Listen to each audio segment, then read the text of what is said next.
Hey, Tom Nelson here with an episode of Drum Teacher Shop Talk. This is for all of you private drum teachers, public school music teachers, private school music teachers, whoever you are. If you teach drummers, I'm just going to share some tips that I pick up as I teach. Today I had a brand new student, 11-year-old boy, and he had his own drum set at home and he had sticks. So he had banged around a little at home, he was comfortable throwing that stick around, which was fine.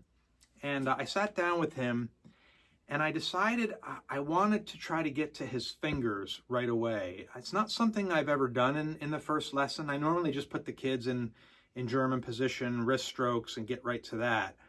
But I found over the years that those kids who start out with wrist strokes later down the road have trouble finding the fingers. So I thought, what if I introduce the fingers now, first thing, first lesson, and get that feeling, the feeling of that bouncing stick and the fingers moving, get that kind of programmed in there so that as we go forward, it's not as difficult to teach.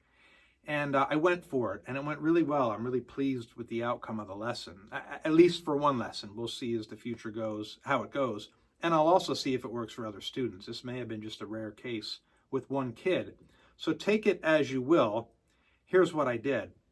I asked him to put the stick in his strong hand. He was actually a lefty, but I'll show you with my right. I said, put it in the first crease of your pointer finger, your first knuckle, and put your thumb on top like that. And I demonstrated for him. I said, see if you can bounce the stick like this. And he did right away. He picked it up right away. It was easy for him. And as he did that for a while, I said, well, try to add your second finger to the stick. Push with that finger also. And he did. He added the second finger. And of course, after a little while, I said, well, hey, try the third finger. I'm just figuring this out as I go as well. And I thought, well, we'll see how far we get with this. And I said, well, all right, fine. Let's try the pinky, the fourth finger. And he put it on there, and he had it. He had this going on, and it was great. I let him go for a while. I stopped him. So let's do the same thing with your weak hand, expecting that to not go as well, because you know how the weak hand is. But sure enough, picked up the first finger, got 2 fingers on it, got 3 fingers on it, he got 4 fingers on it, he did real well, and I stopped him, I said, let's do the hands together, and we did that for a while, and I stopped him and explained to him that a nice loose grip and the fingers are real important in drumming. And then I said, hey, we're going to do something completely different. We're going to do wrist strokes, and then I put him where I normally start kids. I went out here, and he started with some elbow. I said, let's just go wrist. And I got him to here. I got this going on with wrist strokes. And fine, we did well with that. At that point, he was ready for a simple exercise. I always like to start my beginners with 8 on a hand to hand, to 7s, to 6s, 5, 4, 3, 2, all the way to 1. So I get him to single strokes.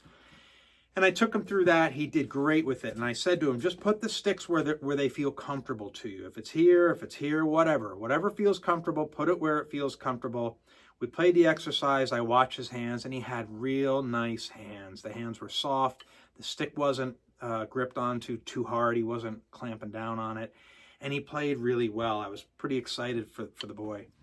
And from there, we did some reading and played a little drum set. But the lesson went very well, and it's something I'm going to try in the future with other students as a starting point.